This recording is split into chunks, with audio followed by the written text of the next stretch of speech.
অনেকদিন কৃষ্ণচন্দ্রকে জব্দ করা হয়নি যে, মনটা তাই কেমন যেন উসকুস উসকুস করছে। সেটা তো গোপালের জন্যে। গোপালই তো মুশকিল আসান হয়ে সব সামলে দেয়। প্রতিবারে সামলে দেয় বলেই কি আর এবারে সামলাতে পারবে? না না না না না, এবার কৃষ্ণচন্দ্র জব্দ হবেই হবে, তবে একটু অন্যরকম ভাবে। আপনার কথাটা তো কেমন অন্যরকম শোনাচ্ছে জাহাপানা। তাহলে তুমি শোনাও। কি জাহাপানা? আমার কত ধনরত্ন আছে সেটা কি তোমার জানা আছে উজির? না জাহাপানা, তবে জানার আগ্রহ আছে বিস্তর। শুধু তোমার কেন, আরো অনেকেরই আগ্রহ আছে শুনলাম, আর সেটা যতক্ষণ না জানা যাচ্ছে ততক্ষণ মনটা কেমন খচখচ খচখচ করে। করে বই কি, এই তো প্রশ্নটা শোনার পর থেকেই আমার মনটাই কেমন একটা উসকুস উসকুস করতে শুরু করে দিয়েছে। আমার হাতে একটা অস্ত্র চলে এসেছে এবার, তাই আমি এমন এক প্যাঁচ কষবো যে কৃষ্ণচন্দ্র মনে মনে কিছুতেই শান্তি পাবে না। আর তাকে অশান্তিতে রাখতে পারলে আমার যে কি শান্তি কি শান্তি, কি বলবো।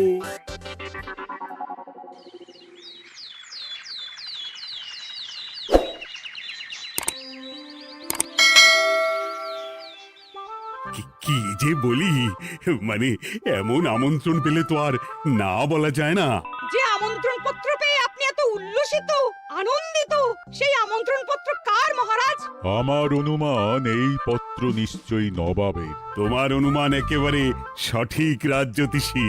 উমা, তাই বুঝি আপনি এত খুশি? সব দেখে শুনে আমারও তো খুব আগ্রহ জাগছে। সে তো জাগবেই, তবে আগে ভাগেই বলে না দিয়ে আমি দেখছি কার কেমন সব চিন্তা ভাবনা মাথায় আসে। খবর তো একটা আছেই মহারাজ, তবে কথাতেই আছে না, যত হাসি তত কান্না, তাই ভালোর বদলে খারাপটাই মনে আসছে যে বেশি করে। বোঝো ঠেলা, সবকিছুতেই খালি ঘেঁটে দেওয়া। সত্যি গোপাল, আজকাল যেন সবাইতেই তুমি নেতিবাচক কথা বলো। এটাই তো গোপালের স্বভাব মহারাজ। সে যাই হোক, গোপালের অকর্মণ্যতা টের পেয়েই বোধ হয় নবাব শুধু আমাকে আর মন্ত্রীকে মুর্শিদাবাদে যাওয়ার নিমন্ত্রণ করেছেন। বেশ তো, ঘুরে আসুন না তবে, শুভস্য শীঘ্রম। তবে দরকার পড়লে এই ভাঙা কুলো গোপালকেই দরকারে লাগবে, কথাটা যেন খেয়াল থাকে মন্ত্রী মশাই।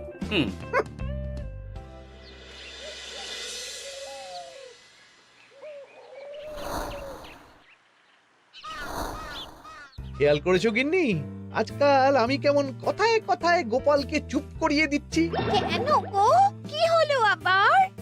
হবে আবার কি, নবাব বাহাদুর আমাকে আর মহারাজকে নিমন্ত্রণ করেছেন তার খাস মহলে। ও শুনে যে আমার কি আনন্দ হচ্ছে। ও তাহলে এই ব্যাপার। আস্তে গিন্নি আস্তে, নবাবের ধন সম্পদ দেখার শখ মহারাজের অনেক দিনের। আমি শুনেছি নবাবের ওই খাস মহলের ভেতরেই নবাবের গুপ্ত কক্ষ আছে, যেখানে নবাব হীরা জহরত এসব রাখেন।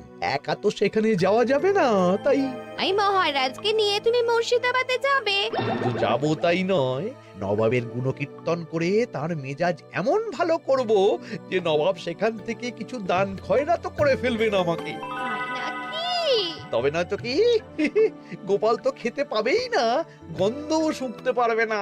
তুমি তো বারবারই চেষ্টা করো গোপালকে সরিয়ে দিয়ে বাজিমাত করতে, কিন্তু শেষ পর্যন্ত চিৎপাত হয়ে যাও। গোপালই তো তখন উদ্ধার করে, সেটা তোমার খেয়াল আছে তো? আমার মাঝে মাঝে সন্দেহ হয় গিন্নি, তুমি তলায় তলায় দল বদল করে গোপালের দলে চলে যাওনি তো?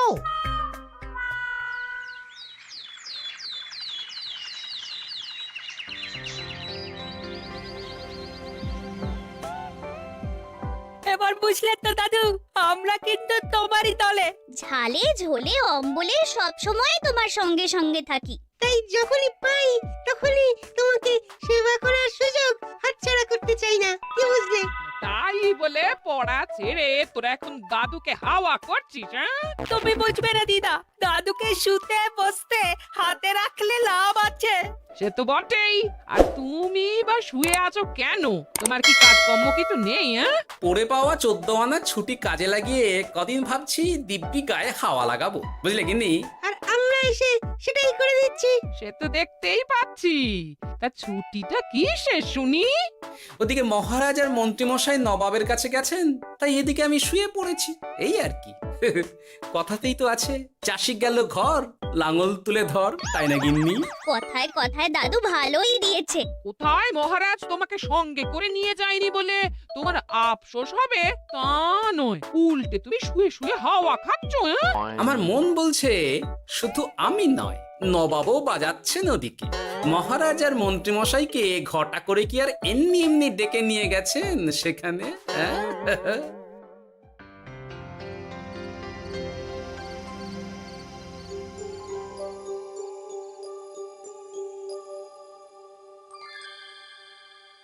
ডেকে নিয়ে এসে নবাব যে ঠিক কি করতে চাইছেন সেটাই তো বুঝতে পারছি না। অত বোঝার কি আছে মহারাজ?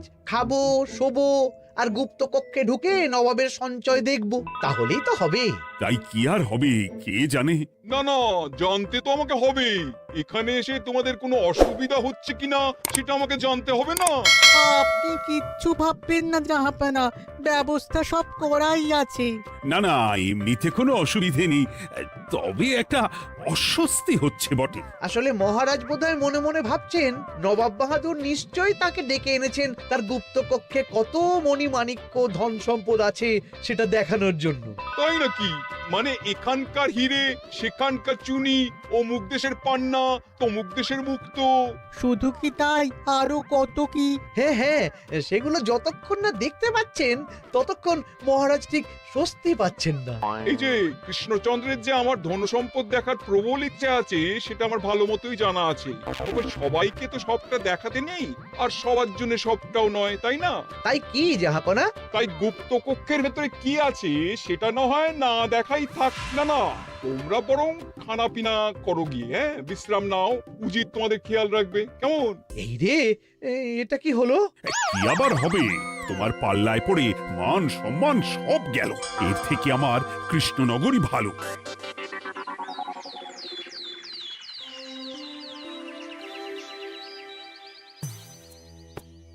মুর্শিদাবাদ থেকে ফিরে আসার পর থেকেই কেমন থমথমে মুখ করে বসে আছেন মহারাজ। ব্যাপারটা কি? হাতির যত্ন কেমন হলো মহারাজ? কোনো ত্রুটি ছিল নাকি? না না, তেমন কিছু নয়, তবে তবে যে উদ্দেশ্যে নবাবের কাছে যাওয়া সেটাই তো সফল হলো না। গুপ্ত কক্ষে ঠিক কি কি ছিল সেটাই তো জানা হলো না, তাই না মহারাজ? উদ্দেশ্যটা আসলে কার ছিল সেটা আমি এখন ঠিক বুঝতে পারছি। তোমাকে আর সাফাই দিতে হবে না। সেই বুঝবেন, তবে দেরিতে বুঝবেন। কি আর করা যাবে, ফলে যা হওয়ার তাই হবে। না না, তাই বলে নবাব যেভাবে তার গুপ্ত কক্ষে ঢুকতে না দিয়ে আমাকে অপমান করেছেন সেটা আমি মোটেই মেনে নিতে পারছি না। মহারাজের এই অপমানের শোধ তুলতে পারে একমাত্র গোপাল, আমি নিশ্চিত। ঠিক বলেছেন, গোপাল যদি দেয় কোনো চাল তাহলেই নবাব হবেন নাকাল। না না, এর মধ্যে গোপালের ঢোকার কোনো দরকার নেই। এটা মহারাজ আর নবাবের ব্যাপার। তুমি চুপ করো, কে কোথায় ঢুকবে সেটা আমায় দেখতে দাও। এখানে আর দেখার কি আছে মহারাজ? নবাবের মুখের ওপর তো আর কিছু বলা যাবে না। তুমি বলো গোপাল, সুযোগ পেলে তুমি নবাবকে পাল্টা শিক্ষা দিতে পারবে কিনা? সুযোগ পাওয়া যায় না মহারাজ, সুযোগ তৈরি করে নিতে হয়। তাই আমি সুযোগ তৈরিও করব আর তার সদ্ব্যবহার করব। আর এটাও বলে রাখছি, নবাবকে নাকাল করে সুদে আসলে আপনার অপমানের বদলা নিয়ে তবে ছাড়ব।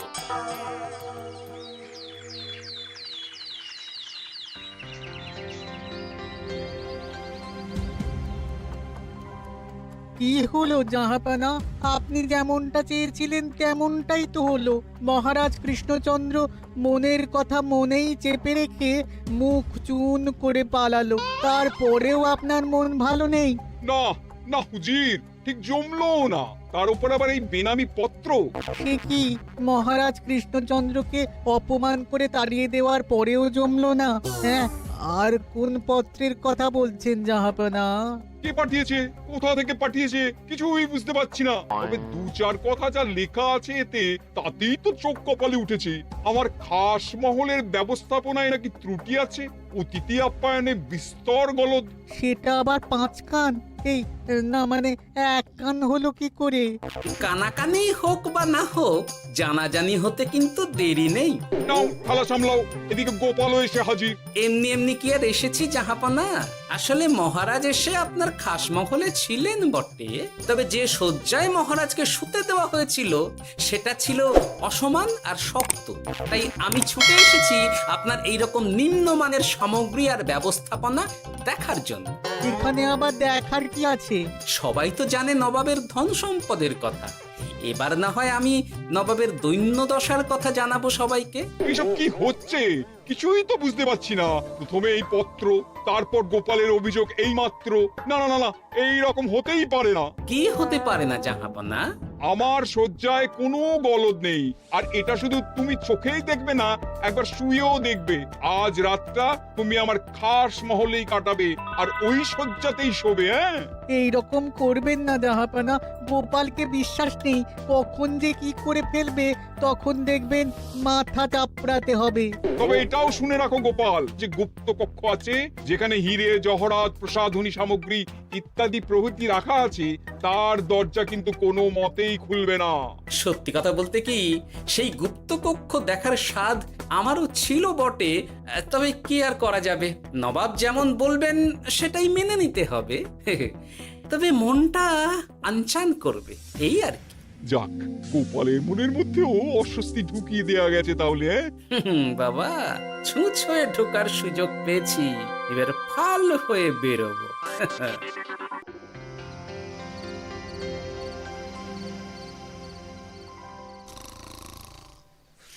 আপনি কিচ্ছু ভাববেন না জাহাপানা, গোপালকে আমি চোখে চোখেই রেখেছি।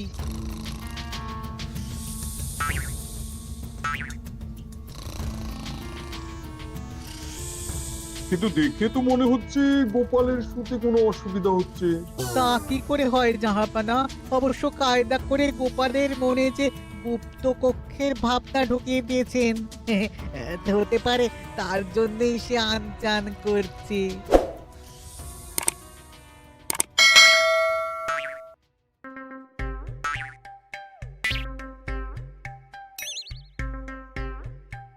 ওই দেখো, গোপাল হঠাৎ কি শুরু করেছে। তাই তো, কিন্তু কি করতে চাইছেটা কি? কি হলো গোপাল, কিছু বলবে নাকি? এ কি, আমি কোথায়? ও, এটা তো রাসমহলই মনে হচ্ছে। এখানেই তো তুমি ছিলে, কি মুশকিল। আচ্ছা, তোমার অসুবিধাটা ঠিক কোথায় হচ্ছে বলো তো? না না, শুতে তেমন কোনো অসুবিধা বোঝার আগেই তো অন্য অসুবিধে শুরু হয়ে গেল। আসলে সত্যি সত্যি তো আর গুপ্তকক্ষে ঢুকতে পারিনি, তাই স্বপ্নে ঢুকেছিলাম মনে হলো। তারপর সেখানে ঢুকেই দেখতে পেলাম বস্তা বস্তা ধনরত্ন। আমি তো সেই বস্তার ভেতরে হাত ঢুকিয়ে সেগুলোকেই দু হাত দিয়ে তুলছিলাম। এবার তো বুঝতে পেরেছো যে তুমি স্বপ্ন দেখছিলে। এবার ঠিকঠাক ঘুমো তাহলে।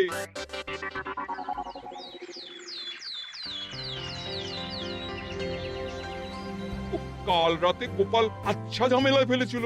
কবে ফেলে না জাহাপানা? আমাকে নিয়েই আলোচনা চলছে মনে হচ্ছে। ভুল কিছু মনে হয়নি। সে যাই হোক, এখন বলো দেখি খাস মহলের শয্যাটা কেমন ছিল কাল রাতে? সে আর কি করে বলি জাহাপনা, স্বপ্ন দেখার চক্করে ঘুমের দিকে তেমন মন দিতে পারিনি যে। গোপাল মানেই গোলমাল, আবার বাহানা দিতে শুরু করেছে। তাই বলছিলাম কি, আর এক রাত না ঘুমোলে ঠিক মতো বলতে পারবো না। বেশ তো, আর এক রাত থাকো না হয়, তবে আমারও একটা শর্ত আছে। আগের রাতে তুমি স্বপ্নের ঘরে যা কাণ্ড ঘটিয়েছো না, তাতে জাহাপানা খুব বিরক্ত, বুঝতে পারছো নিশ্চয়ই। বুঝেছি তো, তবে যে কোনো শর্তেই আমি খাস মহলে শুতে রাজি।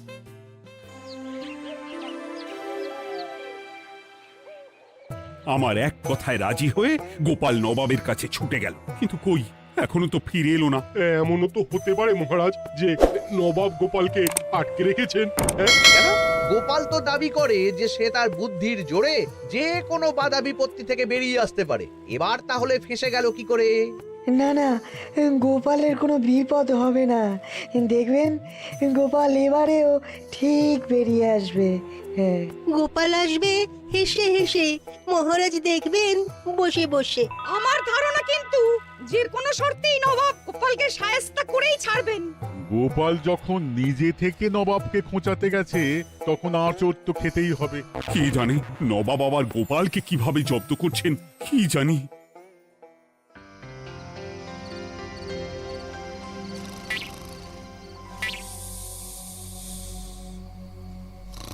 ব্যবস্থাপনায় কোনো ত্রুটি নেই জাহাপানা, তবে আজ গোপালকে না আচ্ছা জব্দ করা হয়েছে জাহাপানা। গোপালকে আজ আর বালিশ দেওয়া হয়নি। এমনটাই তো নির্দেশ দিয়েছিলাম। দেখি আজ মনে হচ্ছে গোপাল বিশেষ ট্যাপও করতে পারবে না। কিন্তু এ কি, গোপাল যে আবার উসখুস করছে। তাই তো দেখছি। এক্ষুনি গোপালকে ঘুম থেকে ডেকে তুলে দিতে হবে, না হলে আজ আবার একটা অনিষ্ট করবে। না না, আজ আর কিছুই করতে পারবে না, বালিশই তো নেই।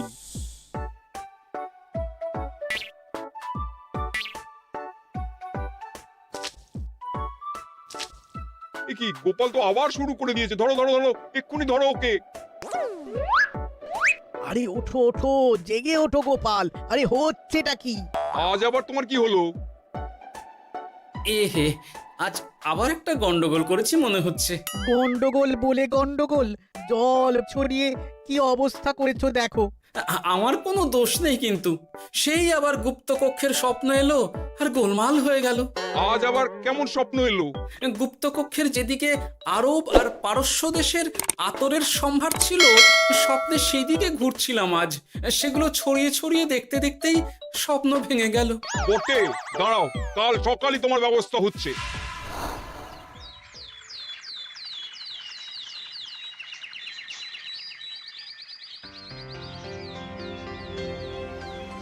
গোপালের বিদায় করার ব্যবস্থা পাকা হয়েছে তো উজির? কি যে বলেন জাহাপানা, আপনি কিছু করতে বললে আমি কি সেই কাজ ফেলে রাখি নাকি? কি ব্যবস্থা করলে শুনি?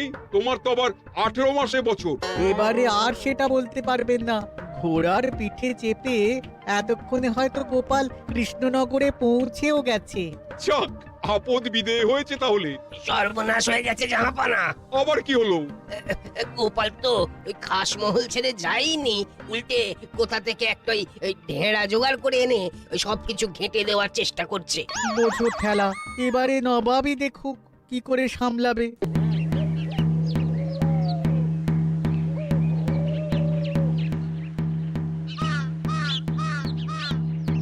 শুনুন শুনুন শুনুন, আরে আরে আরে, আরে কি শোনাচ্ছটা কি গোপাল?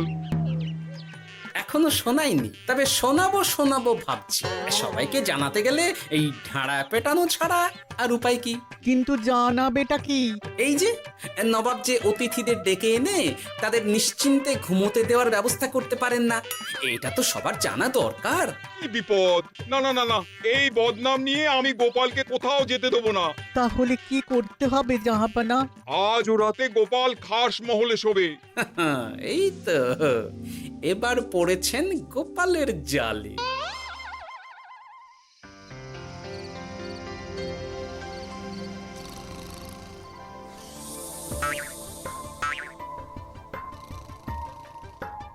আজ গোপাল নিশ্চিন্তে ঘুমোবে। স্বপ্ন অস্বস্তি হওয়ার মতন কিছুই হবে না আজ। গোপালকে ভরসা নেই জাহাপানা, কখন যে কি করে ফেলে বলা তো যায় না। না না, আমি নিশ্চিত আজ আর কিছুই হবে না।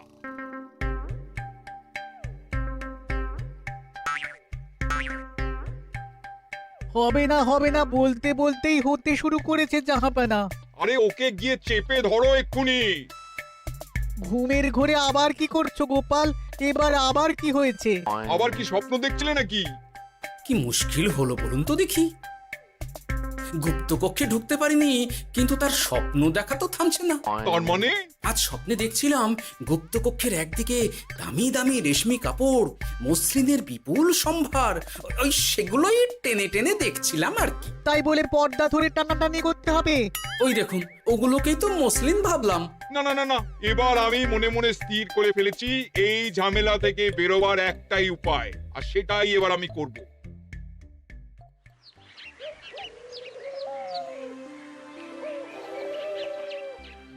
গোপালের ফিরতে কিন্তু এবার সত্যিই দেরি হচ্ছে। দেখুন, হয়তো গোপাল বেশি বাহাদুরি দেখাতে গিয়ে ফেসে গেছে। ফেঁসে নয়, এই যে কেমন হেসে হেসেই এসেছি দেখুন। এই তো গোপাল ফিরে এসেছে। শুধু ফিরেই আসেনি, তার সঙ্গে আরেকটা সুসংবাদও নিয়ে এসেছি। হ্যাঁ, সেটা আবার কি? আমার প্যাঁচে পড়ে নবাব শেষ পর্যন্ত বাধ্য হয়েছেন গুপ্তকক্ষ খুলে দিতে, সঙ্গে কিছু উপঢৌকনও দিয়েছেন। ব্যাপারটা ঠিক কেমন করে কি হলো বলো দেখি। বলছি মহারাজ, নবাব বাহাদুর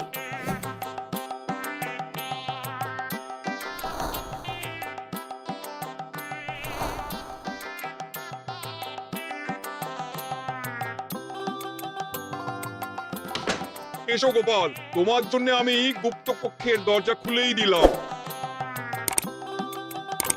তবে খবরদার, আবার উল্টো পাল্টা স্বপ্ন দেখে ঘুম নষ্ট হওয়ার বাহানা দেবে না।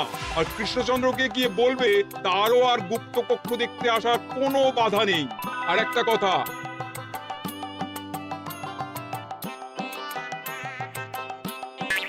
এইসব নিয়ে খুশি থাকো, তবে নবাবের খাস মহলের নিন্দে করে আবার ঢেঁড়া পিটিও না যেন।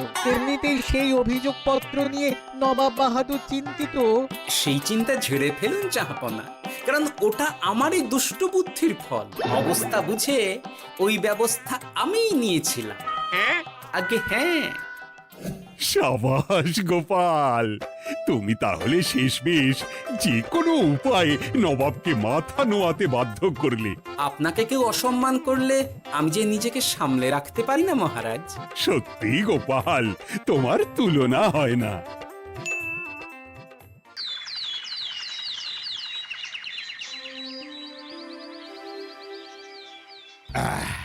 তাহলে মন্ত্রী, সব কাজ ঠিকঠাক ভাবে করে এসেছো, তাই তো? আগে মহারাজ, আমি কোন কাজটা ঠিকঠাক করে করি না আপনি বলুন। আমি শুধু আপনাকে ওই কোষাগার থেকে মোহর সরানোর কাজটাই খুব ভালোভাবে করতে দেখেছি মন্ত্রী মশাই। আর বাকি সব কাজে তো আপনি লবডঙ্কা। গোপাল, মুখ সামলে কথা বলো, হ্যাঁ? বেশি বাড়াবাড়ি করো না। কি বলতে চাইছেন মন্ত্রী মশাই? বাড়াবাড়ি করলে মারামারি হয়ে যাবে? আচ্ছা, হয়েছে হয়েছে, অনেক হয়েছে, সকলেই বারে থামো। ঝগড়াঝাটি বন্ধ হোক, এমনিতেই খুব গরম। বলছি কি, যা গরম পড়েছে এইখানে তো থাকাটাই দায় হয়ে যাচ্ছে। উফ, আর যে পেরে উঠছি না। মনে হয় আপাতত এখান থেকে কদিনের জন্যে। মহারাজ, বাইরে রাজ্যের প্রজারা জড়ো হয়েছে, সকলে মিলে বিক্ষোভ করছে। একবার শিগগির আসুন মহারাজ, নইলে সাংঘাতিক কিছু একটা ঘটে যাবে। কি হলো? আবারও কোনো সমস্যা হলো নাকি? আমাদের রাজ্যের প্রজারা তো যথেষ্ট বোঝদার, তারা তো এমনি এমনি ঝামেলা ঝঞ্ঝাট সৃষ্টি করার মানুষ নয়। গোপাল, চলো গিয়ে দেখি।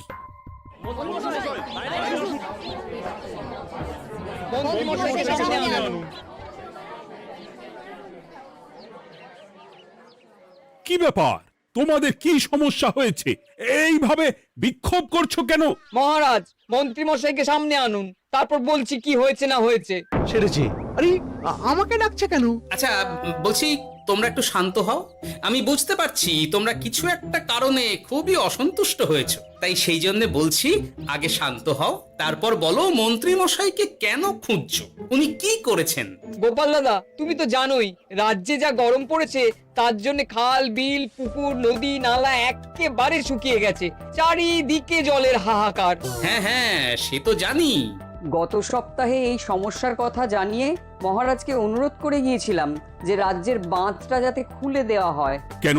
আমি তো তোমাদের কথা রেখেছি। আমি তো দুদিন আগেই মন্ত্রীকে পর্যাপ্ত পরিমাণে মোহর দিয়ে বাঁধ খোলার কাজে পাঠিয়েছিলাম। কেন, উনি কি বাঁধ খোলেননি?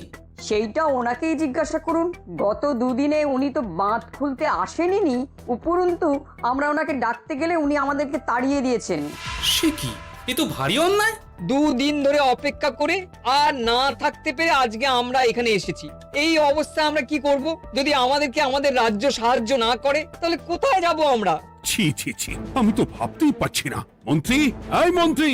মহারাজ, মন্ত্রী মশাইয়ের ব্যাপারটা পরে দেখে নিচ্ছি, আগে এদেরকে শান্ত করেই চলুন। মনে রাখবেন, প্রজারা একবার বিপক্ষে চলে গেলে কিন্তু খুব মুশকিল হয়ে যাবে। শোনো সকলে, তোমরা আজকের দিনটা একটু কষ্ট করো। আমি কথা দিচ্ছি, কাল সকাল হলেই বাঁধ খোলার ব্যবস্থা করব। ঠিক আছে? ঠিক কথা বলেছো তো গোপাল দাদা। দাদা বলে যখন ডাকো তখন দেখো এই দাদা তার ভাইদের কিছুতেই নিরাশ করবে না। শুধু আজকের দিনটা একটু চেয়ে নিচ্ছি, ব্যাস। ঠিক আছে, আজকে আমরা চলে যাচ্ছি, কিন্তু কালকে কিছু না হলেই। কোনো কিন্তুরই জায়গায় নেই পুঁটির বাবা, আর তোমরা আর রাগ করো না। চিন্তা করো না, সকাল হলেই সাঙ্গ পাঙ্গ নিয়ে আমি বাঁধ খোলার কাজে নেমে যাব।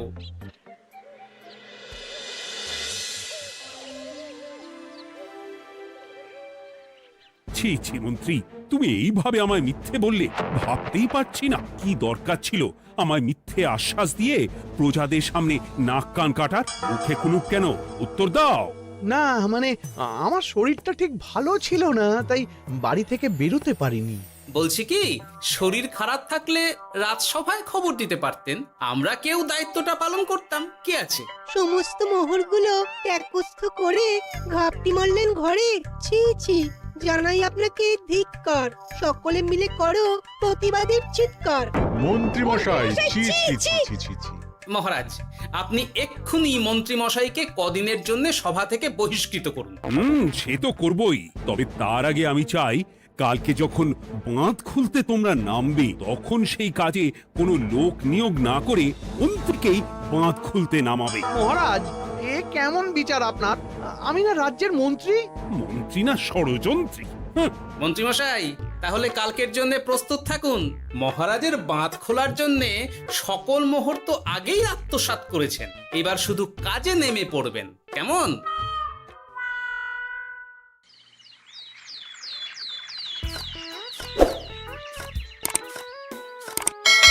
ওহ গোপাল, এইবারে ছেড়ে দাও, আর পাচ্ছি না। এত সহজে হাল ছাড়লে হবে বলুন? এই কে আছো? ওই শাবল কোদালগুলো দাও, আমি এদিকটায় খুঁচিয়ে দিই। সভাকবি, বিজ্ঞানী, এসো এসো এসো, হাত লাগাও। সবে মিলে করি কাজ, বাঁধ খোলা হবে আজ। বাঁধ খোলা হবে আজ, মন দিয়ে করো কাজ। একদম, হাত লাগাও, জোর লাগাও। গোপাল দাদা, সভাকবি, বিজ্ঞানী দাদা আর আর বাকি দাদা ভাইরা আসুন আসুন, সকলে একটু শরবত খান। আমাকেও একটু শরবত দাও। মোহরগুলো খেয়েও তৃষ্ণা মেটেনি বুঝি? বাঁধ এক্ষুনি খুলবে, প্রজাদের সব জ্বালা জুড়বে। বাঁধ খুলে গেছে। আমাকে বাঁচাও, আমাকে বাঁচাও। কোনো সময় ভুল করলে নিজেই সেই ভুল শুধরে আবার ফিরতে হয়। আপনিও তাই করুন মন্ত্রী মশাই, নিজেই উঠে আসুন। চলো সকলে। গোপাল, তুমি তোমার সাথীদের নিয়ে যা করলে সত্যি ভাবাই যায় না। মহারাজ, নিজেদের রাজ্যের সমস্যায় নিজেরাই কোমর বেঁধে নেমে সমস্যার সমাধান করেছি, পরিস্থিতি মোকাবিলা করেছি। এর জন্যে আপনি এমন করে বলবেন না। ওহ, তোমরা না থাকলে যে কি হতো। মহারাজ, আমরা আছি তো, এত ভাববেন না আপনি। আপনি বরং আমাদের সকলের জন্য কিছু খাবারের ব্যবস্থা করুন, খুব খিদে পেয়ে গেছে। হ্যাঁ নিশ্চয়ই নিশ্চয়ই, তোমরা সকলে ভিতরে এসো, হাত পা ধুয়ে নাও, ততক্ষণে আমি রানীকে আহারের ব্যবস্থা করতে বলছি।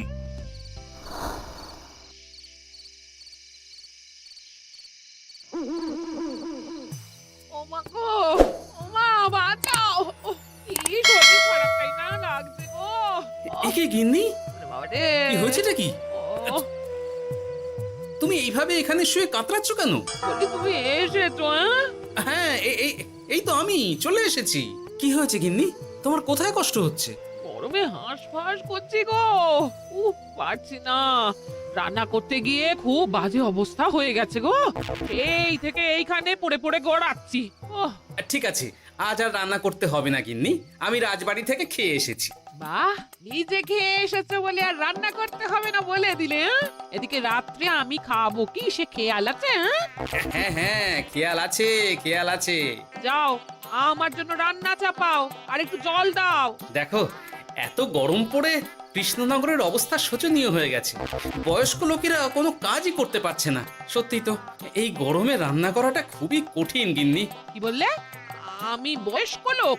আমার বয়স হয়ে গেছে, তাহলে নিজে কি? এই না না গিন্নি, আমি তোমায় কিছু বলিনি। আমি গোটা কৃষ্ণনগরের সাধারণ বয়স্কাদের উদ্দেশ্যেই কথাটা বললাম। তোমার তো বয়স হয়েছে বলে মনেই হয় না গিন্নি। ও তাই বলো।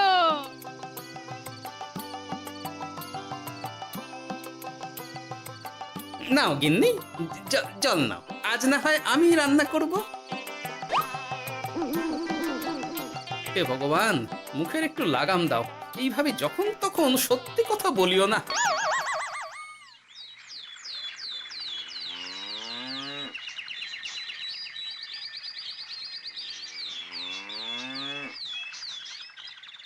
গোপাল দাদা, ও গোপাল দাদা, একবারটি বাইরে এসো। মহারাজ জরুরি তলব করেছেন। আবার কি হলো? গোপাল দাদা, গিন্নি, একবার ও বাইরে গোপাল গিয়ে দাদা। দেখে আসি, বুঝলে? পেয়াদা এসে অনেকক্ষণ থেকে ডাকছে। গোপাল দাদা, আচ্ছা গিয়ে গোপাল দেখো। দাদা। ও গোপাল দাদা, গোপাল দাদা, ও গোপাল দাদা। আরে তুমি এক্ষুনি একবার প্রাসাদে চলো। রানীমার খুব শরীর খারাপ করেছে, মহারাজ তোমাকে খবর দিতে বললেন। ঠিক আছে, তুমি যাও, আমি আসছি।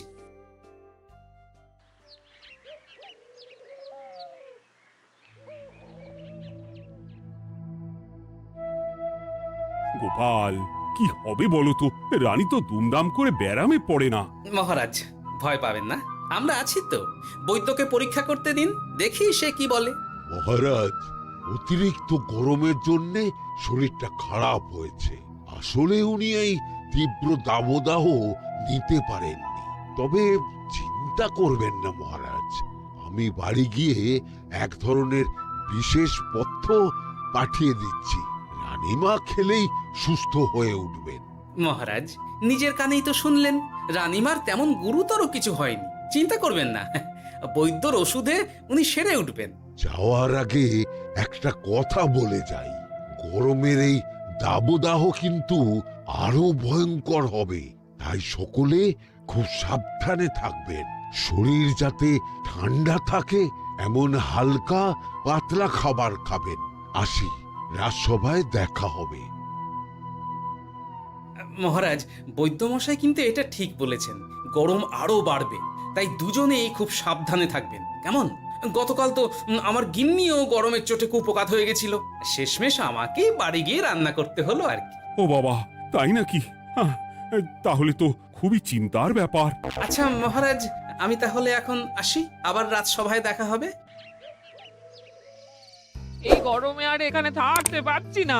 বলছি কদিনের জন্য না একটু অন্য কোথাও গেলে হয় না গো?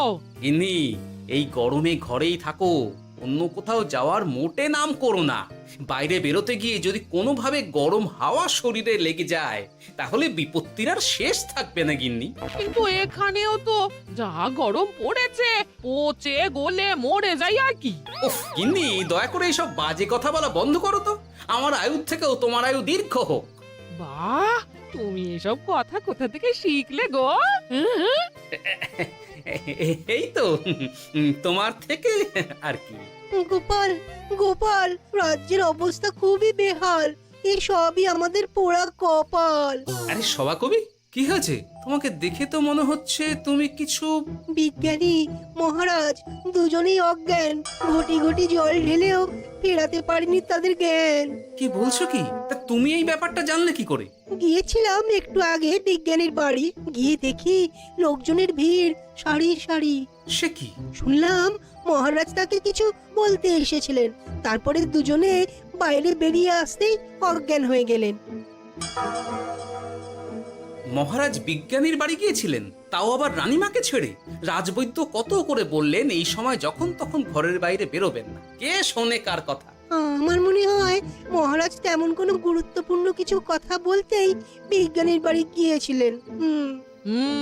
গরম কমানোর উপায় আলোচনা করতে হয় তো গিয়েছিলেন। আমাদের মহারাজ তো নিজের চোখেই দেখেছেন এই তীব্র গরমের চোটে রাজ্যের কি অবস্থা, কি অবস্থা। ঠিক বলেছো গিন্নি, আমার এই কথাটা তো মাথাতেই আসেনি। ধন্যবাদ গিন্নি, অসংখ্য ধন্যবাদ তোমায়। আমায় পরে ধন্যবাদ জানিও। হ্যাঁ। এখন আর দেরি না করে বৈদ্য মশাইকে সঙ্গে নিয়ে বিজ্ঞানী মশাইয়ের বাড়ি যাও। হ্যাঁ,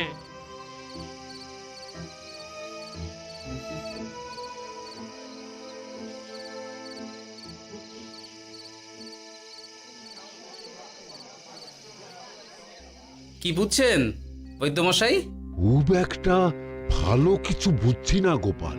দেখো, সত্যি বলতে ওই কৃষ্ণনগরের অবস্থা খুবই বাজে। তাই এখানকার মানুষেরা একে একে অসুস্থ হয়ে পড়ছে। বাইরের অবস্থাটাও তো ভালো নয়, বুঝতেই পারছো। এখন সান্ধ্যকালীন হাওয়াতেও গরমের তাত রয়েছে। দেখুন, রাজ্যের যা অবস্থা, তাতে যদি রাজ্যের মাথা থেকে সমস্ত প্রশাসনিক প্রধানরাই অসুস্থ হয়ে পড়েন, তাহলে তো ভীষণ বিপদ। সে তো বটেই। এই জন্যেই আমি বলি কি, মহারাজ সহ সকল সভাসদেরা এই রাজ্য ছেড়ে কদিনের জন্য পাহাড়ি কোনো এক জায়গায় গিয়ে থাকুন, পরিবার নিয়েই যান। দেখুন, আগে নিজেরা বাঁচলে তবে তো রাজ্যবাসীকে ভালো রাখতে পারবেন, তাই না? কথাটা কিন্তু মন্দ বলেনি বৈদ্য। গোপাল, এই গোপাল, তুমি পাহাড়ে যাওয়ার ব্যবস্থা করো। এইখানে আর কিছুদিন থাকলে মরেই যাব। হ্যাঁ গোপাল, আমারও তাই মত। এক্ষুনি যা শরীরে ক্লান্তি এসেছে, আর কদিন এইখানে থাকলে মরেই যাব। মহারাজের অনুরোধে গরম কমানোর কোনো ব্যবস্থাও তো করতে পারলাম না। বাইরে বেরোনো মাত্রই দুজনে মূর্ছা গেলাম। বাবা, ঠিক আছে, বুঝেছি। মহারাজ, আপনি আর এই ব্যাপারটা নিয়ে বেশি ভাববেন না। বিজ্ঞানী, তুমিও আর বেশি কথা বলো না। আমি পাহাড়ে যাওয়ার ব্যবস্থা করছি। আমরা রাজসভা সকলে সব পরিবারে যাব। অনেক কাজ হয়েছে, এখন কিছুদিন আমাদের বিশ্রাম দরকার।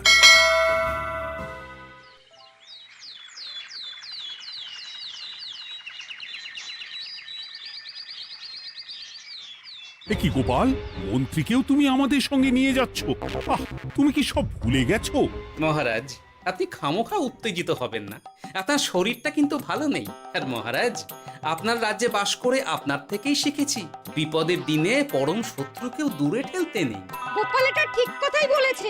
যতই হোক, উনি তো আমাদের মন্ত্রী, তাই এই বিপদের দিনে ওনাকে ফেলে যায় কি করে বলুন তো? সত্যি গোপাল, তোমার তুলনা নেই।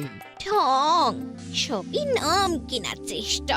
গোপাল, চলো এইবারে রওনা দিই। বলছি, খাবার দাবার আর জলের কলসিগুলো উঠেছ তো? হ্যাঁ, খাবারের পাত্রগুলো আপনার জিম্মায় থাকবে, আর জলের কলসিগুলো আমি সামলাবো।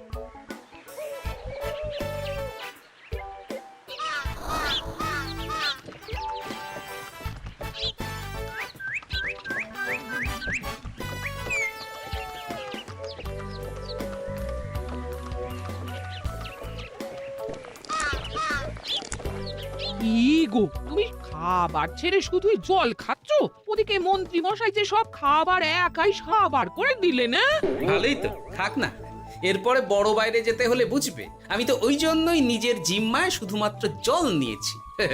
দেখো, জল খেলে ছোট বাইরে যাওয়ার দরকার হলে চলে যেতে পারবো, কিন্তু বড় বাইরে যাওয়ার দরকার হলে তো যেখানে সেখানে যেতে পারবো না। তাই জলই সই। কিন্তু সবার জল যদি তুমি একাই শেষ করে দিলে, তাহলে? এই রে, এটা তো ঠিক বলেছো গিন্নি। পথে ঘাটে কোনো পানীয় জলের পুকুর বা কুয়ো দেখলে জল ভরে নিতে হবে, বুঝলে?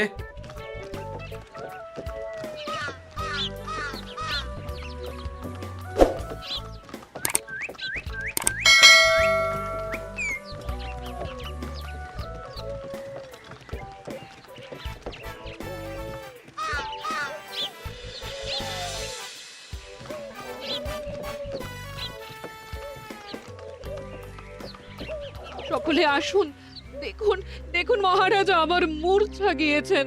আসুন। সে কি, কৃষ্ণনগর পেরিয়ে এসেছি, এখন এই অচেনা অজানা জায়গায় এসে মূর্ছা গেলেন? গিনি, চলো তো শিগগির গিয়ে দেখি। কেউ ঘাবড়াবেন না। মহারাজের শরীরটা আসলে খুব দুর্বল ছিল তো, তাই মূর্ছা গিয়েছেন। তবে চিন্তার কিছু নেই, আমি এক ধরনের পথ্য দিচ্ছি, এটা খেলেই উনি আবার সুস্থ হয়ে যাবেন। ঠিক আছে বৈদ্যমশাই, আপনি তাহলে যত তাড়াতাড়ি সম্ভব পথ্যটা তৈরি করুন। হ্যাঁ, আমার এই পথ্যটা তৈরি করার জন্যে একটু জলের প্রয়োজন। একটু জলের ব্যবস্থা করুন তো। এ মা, বলি গাড়িতে যে এক ফোঁটাও জল নেই গো, কি হবে? এই গোপাল, তুমি একাই সব জল খেয়ে বসে আছো? হ্যাঁ গোপাল, এখন এসব বাদ দাও, চলো একটু জলের ব্যবস্থা করি। হ্যাঁ, খানাখন্দ, খাল, বিল, নদী, সমুদ্র, যেখান থেকে পারো জল নিয়ে এসো। জল ছাড়া এই পথ্য বানানো অসম্ভব। গোপাল, কি করা যায় বলো? দাঁড়াও, আমি একটু ছোট বাইরে থেকে ঘুরে আসছি। হ্যাঁ, খুব জোরে বেগ আসছে, ত্যাগ না করতে পারলে বুদ্ধি খুলবে না।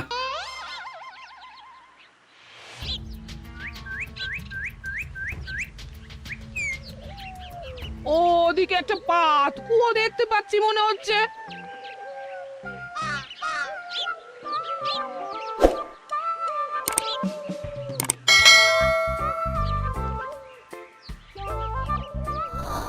জল কোথা থেকে পাবো? তবে কি জলের অভাবে আজকে মহারাজ সুস্থ হতে পারবেন না? রানীমা, ব্যাকুল হবেন না, আমি আমি আছি তো। আমি থাকতে কিচ্ছু অঘটন ঘটবে না।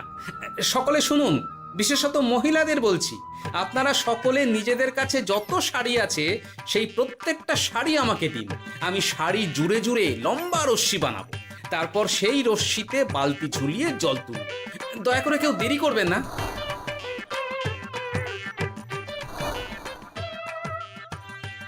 এই নাও আমার 5খানা শাড়ি। হ্যাঁ, এই নাও আমার 10খানা শাড়ি।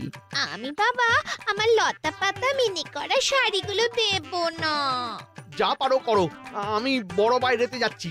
ওমা, বিপদের দিনে শাড়ি দেবে না? গায়ের জোরে নিয়ে আসবো। হ্যাঁ,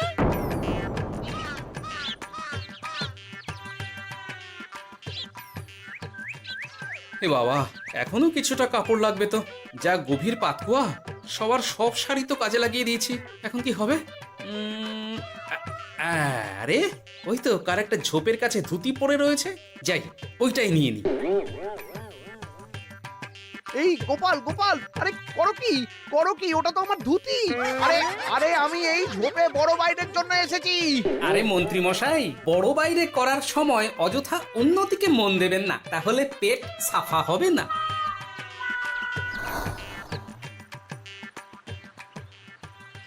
গোপাল, তুমি ছিলে বলে এই যাত্রাতে রক্ষা পেলাম। ভগবান তোমাদের অনেক অনেক মঙ্গল করুক। এই দেখো না, ওরা না আমার লতা পাতা আঁকা শাড়িগুলো নিয়ে নিয়েছে।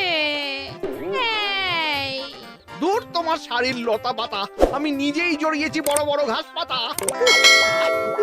চুল করছে রে, দূর ছাতা, দূর ছাতা।